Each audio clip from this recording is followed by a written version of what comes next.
butt, he said, "Get out of here." And he was after that completely, what's that called? When somebody is sent away and exiled.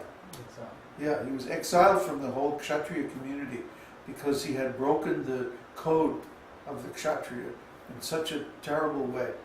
And his jewel and everything was, his Shakti was gone. And so he just spent the rest of his days in the forest performing austerities. So this was expert arrangement by Krishna. See, considering the time, the circumstance, the people, the customs of the families involved, and the Shastra, everything. Who could make such a judgment? Only Krishna. 20. Seer by the authority of the scriptures. A person who acts exactly according to the tenets of scripture is called Shastra Chakshus. Shastra Chakshus means one who sees through the eyes of the authorized scriptures.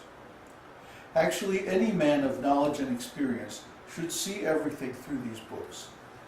For example, with our naked eye we perceive the sun globe simply as some glaring substance. But when we see through authorized books of science and other literature, we can understand how much greater the sun globe is than this earth, and how powerful it is.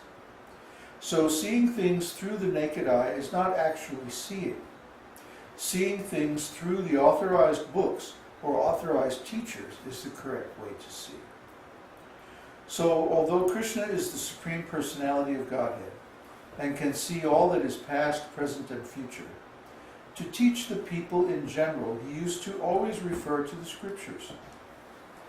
For example, in Bhagavad-gītā, although Krishna was speaking as the supreme authority, he still mentioned and quoted Vedānta-sūtra as authority. There is a statement in Śrīmad-Bhāgavatam wherein a person jokingly says that Krishna, the enemy of Kamsa, is known as the seer through the Shastras. In order to establish his authority, however, he is now engaged in seeing the gopis, whereby the gopis are becoming maddened. Rupa Goswami always has to throw in a quote about Vrindavan and Brajalila and the gopis. Do you get the joke? The joke is that Krishna is known as always seeing through the scriptures, but right now he's seeing the gopis. And he wants to dance with them and enjoy them. But for Krishna, this is perfectly pure. Whatever Krishna does is pure. Whatever Krishna does is religion. Because Sakshad Dharman, what is it? Bhagavat Pranitam. Sakshadhi Dharman Bhagavat Pranitam, that whatever Krishna does, whatever the Lord does, those are the principles of religion. That doesn't mean that we can imitate him, though. And in this world, our problem all comes from the fact that we try to imitate the Lord, and we try to act like him and enjoy with his energy. And this is getting us in so much trouble.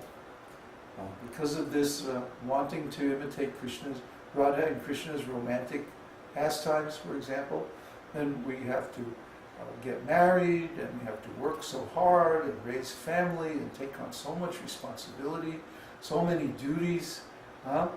And after some time, we start to realize, oh, I could have just remained brahmachari. I didn't have to do all this. I could have just been chanting without any worries, without any cares, and studying scriptures and like that. But because we have some desire to enjoy, like Krishna, and we get ourselves in so much difficulty. But even then, even so, by performing devotional service to Krishna, we can transform even our family life into Goloka Vrindavan. By turning our house into a temple, by having different spiritual functions in our home, engaging our family members in different services, then everyone can become Krishna conscious. And actually you can become what's called Grihastha Brahmachari. Even though you're a householder, you still live according to the Dharma. You don't cohabit, you don't engage in illicit sex life. Instead, you simply preach through your family activities and engage all your family members. This is very nice. Srila Prabhupada himself gave the example in his own life. That even though his family members didn't follow very nicely, he tried his best to engage them in Krishna's service.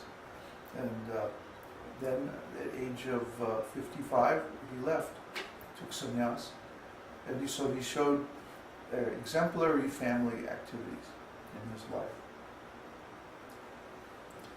So the next, what time is it, by the way? 7:30. 7:30. Okay, we have a little more time. The next quality, number 21, is pure. There are two kinds of supreme purity. When one type is possessed, one is able to deliver a sinful person. When the other type is possessed, one does not do anything, which is impure. A person who possesses either of these qualities is called supremely pure. But Krishna is both. He can deliver all sinful conditioned souls, and at the same time, he never does anything by which he can be contaminated. We also saw this in Srila Prabhupada. Srila Prabhupada, even though he might have been like traveling in India or something like this, he was always extremely pure. He always kept water and washed his hands and mouth and head and feet and kept clean and like that, even in the railway, even when so many people would come and visit him and try to distract him in different ways, he always remained fixed to his devotional service and very, very pure in his mind and his heart and also physically.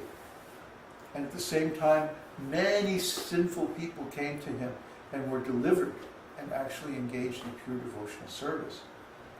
So we saw this directly in Srila Prabhupada. He had both of these supreme purities mentioned in this verse.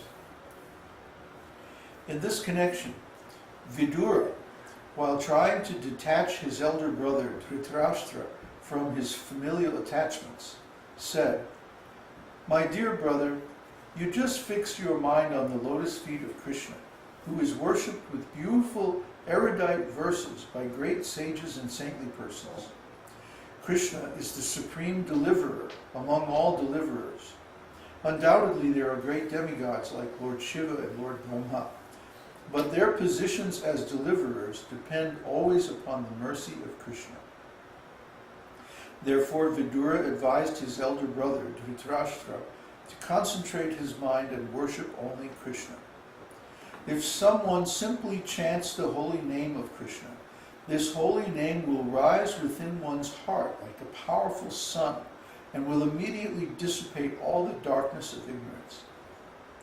Vidura advised Dhritarashtra to therefore always think of Krishna, so that the volumes of contamination due to sinful activities would be washed off immediately. In Bhagavad-gītā, also, Krishna is addressed by Arjuna as Param Brahma, Param Dhamma, Pavitram, the supreme pure. There are many other instances exhibiting Krishna's supreme purity. Yeah, it's a fact. Krishna is so pure that just by remembering his name, one becomes purified, inside and out. What's that shloka? Apavitram pavitro va. You sing it during the Homa, or actually before. And when everyone is being called to the sacrifice, that purified or unpurified, everyone can approach the supreme destination by performing the worship of the Supreme. You see? Why? Because the Supreme is himself the greatest purifier. He is so pure that any contact with him through any of the 9 processes of hearing, chanting, remembering, serving the lotus feet, worshiping in the temple, giving up everything, becoming his friend, and so on, so many things. These 9 processes, anyone who executes these 9, they become purified just by their relationship or service activities dedicated to the Lord. So we know that if someone is pure, just like if someone is very rich, anyone who's connected with them, they automatically get so much financial benefits from that. So similarly, anyone who is very, very pure, if one becomes connected with them in any way, then he also becomes purified. 22. Self-control. A person who can control his senses fully is called vashi, or self-controlled. In this connection, it is stated in Śrīmad-Bhāgavatam